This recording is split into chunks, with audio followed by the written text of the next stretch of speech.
of what it is, what its flavor notes are, and what it's going to go with.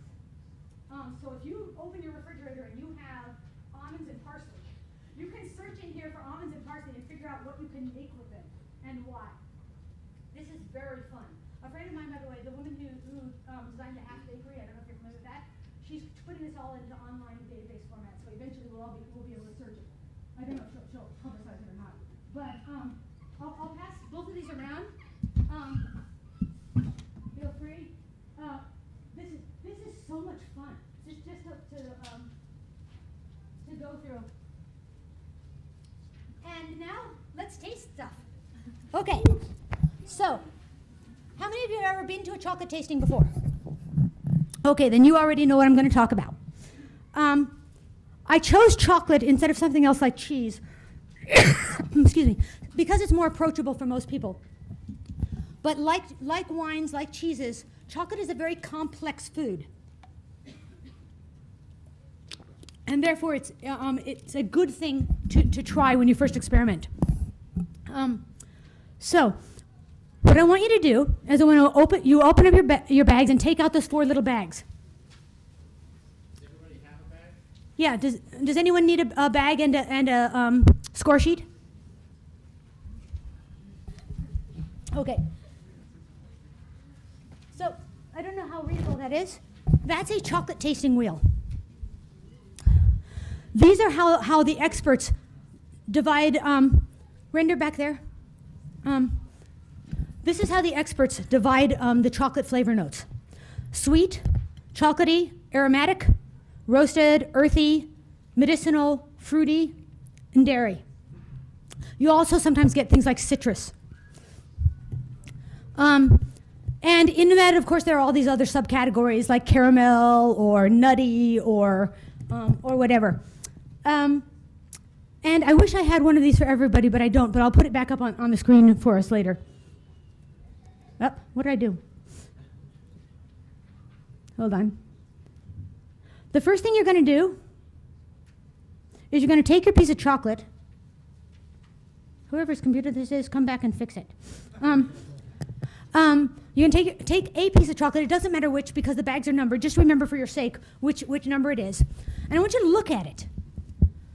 One of the wonderful things about the taste interface of your body is that of all of your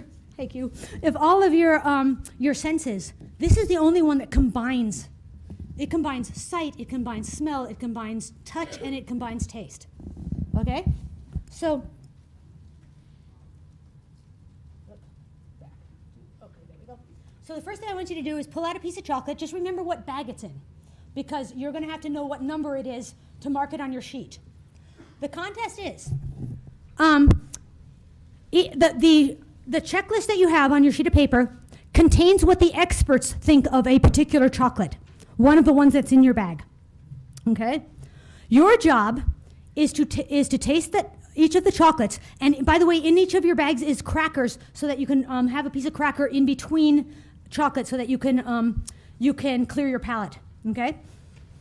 Your job is to see if you can match what the experts think, and if you can, you get a bar of Lindt Weihnachtsschokolade. This stuff, if Christmas had a flavor, this would be it. It is only available between November and December, and it's not available in the US at all.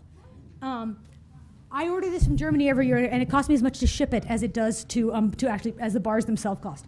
And it is worth every penny. Okay? So, yes? Technique, are we chewing this? Okay.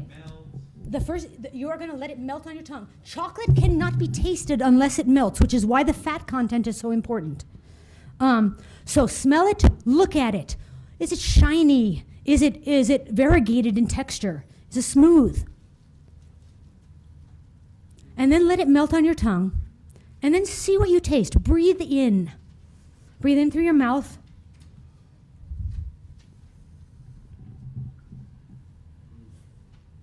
All of these, by the way, are top chocolatiers, so you don't have to worry, you're not getting crap.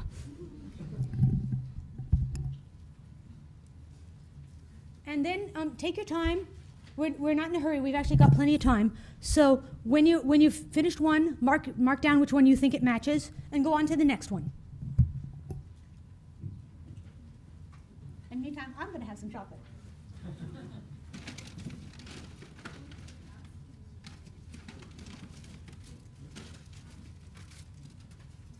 By the way, just so you know, these are the bars that you are tasting.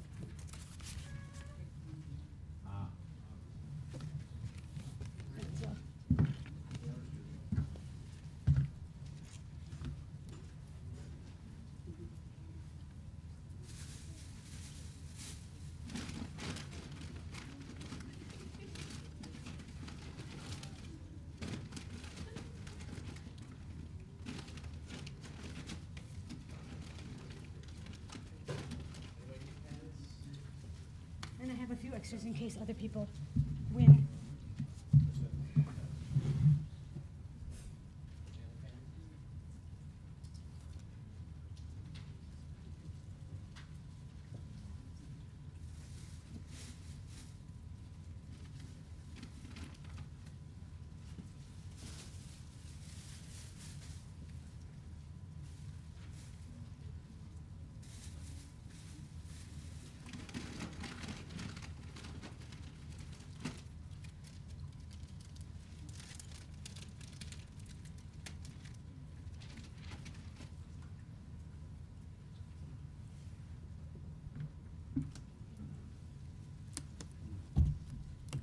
Rinder, we have somebody, a couple other people in the bag. Thanks.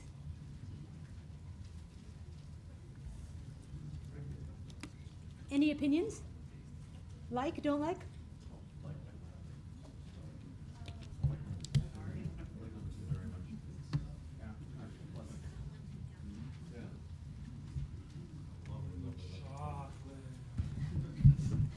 Come give him a bag too. I didn't even get the honor, we didn't even get any chocolate. This is terrible development.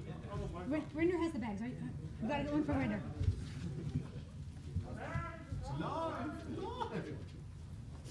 Mm.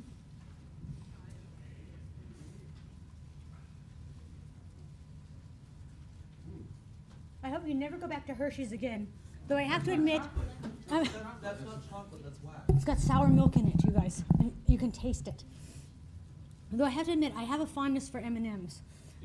Melted in the microwave. You ever put them in for like 10 seconds and the chocolate melts but the shell doesn't? It's wonderful. You know marshmallows swell up in the microwave? Take a couple of M&Ms and poke them into marshmallow. Louder. Take a marshmallow. I don't need the mic. Don't worry about it. Take a marshmallow and poke a hole in it, like with a skewer or a fork, and put a couple of M&Ms inside the marshmallow and put them in the microwave for like 10 to 20 seconds, depending on your microwave. The marshmallow expands. The M&Ms melt inside the shell, but the shell still remains hard. It's like a marshmallow with a candy center. That is awesome stuff.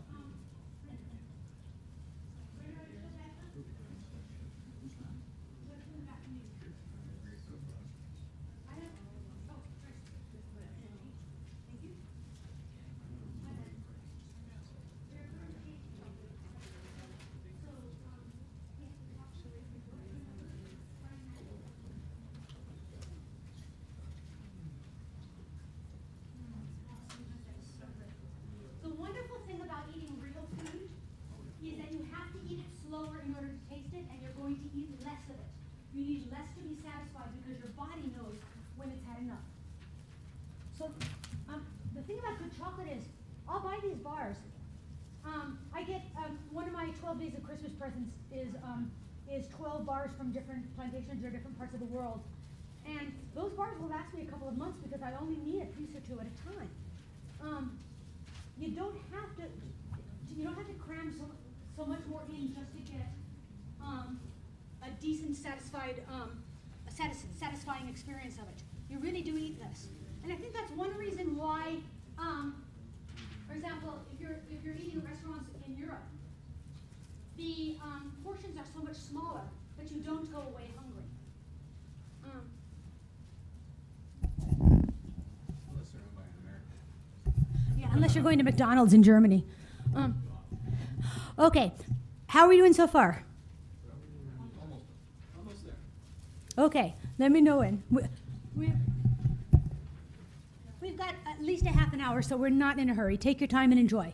Yeah. If you had lunch, does that affect your taste now? Can do, but it depends on how long. I have salt. No, you're gonna get hot pepper for lunch.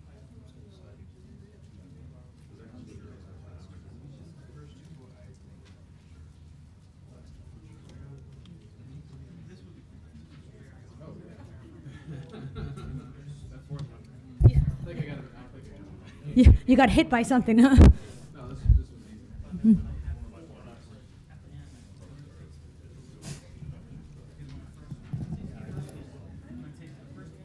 Oh, wait a minute. Okay.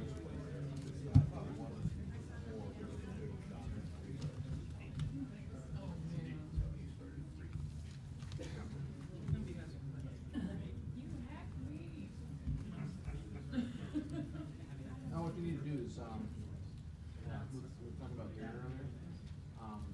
Just get like a dark chocolate cake. Say loud so everyone can hear.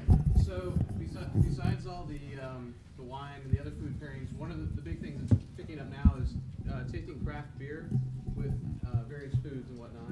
I think there's a couple brewers out there that make quite a big effort. I think Garrett Oliver of Brooklyn does a lot of tasting. Same thing with Sam Callion from Dogfish Head. One of the things is trying to do beer and desserts. So there's Lambic style from Belgium that really goes well with fruits and dark chocolates. That's So- the heavy dark, isn't it? No, that's actually the more champagne-like. Ooh, I have to try that then. and- 'Cause I love a dark Well, that's Brettanomyces, which is the wild yeast. But also to do an imperial stout or a really dark, strong stout with the chocolate, and it actually enhances the chocolate flavor a lot of times too. I found that really interesting is really dark chocolate with red wine. Usually I cannot stand red wine. When I have red wine with chocolate, it's great. Those are really good chocolates. Okay, as soon as everybody's finished, I'll read you off what the scores are, and you can tell me if you won. I win. I always believe people.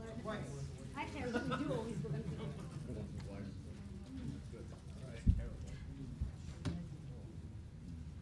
But I want to make sure everybody's had a chance, because we've had a few people just come in.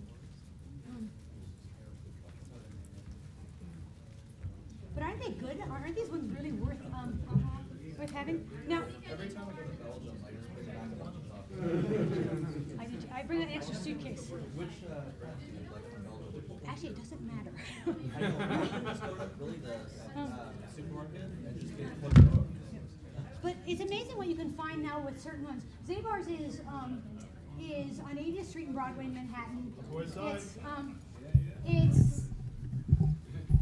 It's very funny because Zabar's has always been known for like, no matter where you are in the world, if you crave something, they will send it to you. But they actually have the best prices for certain things. They roast their own coffee, so their coffee is absolutely effing fantastic. And now they've started with their own bars. I brought both dark and their dark milk for us to have with the banyuls today, and it's quite good. But sometimes you can find some particular house brands, local brands that are inexpensive. I mean, these bars are half the cost of these, and just as satisfying. Wegmans, I don't know if you guys have Wegmans, is where you guys are. They do it. They've come out with their own now Wegmans house brand, which is quite good. Anybody in California or anybody who's online, have you joined the Cho beta testing club yet? Yeah, John. Cho, that's TCHO. A couple .com billionaires decided to start their own chocolate company.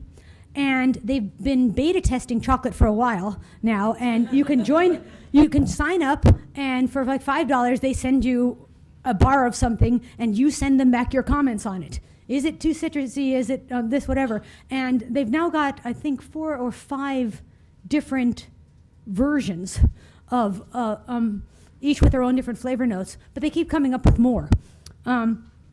So I recommend you guys all go to Cho and sign up. But they're in Barcadero in the Bay Area, right in San Francisco, so you can just wander down there and try stuff.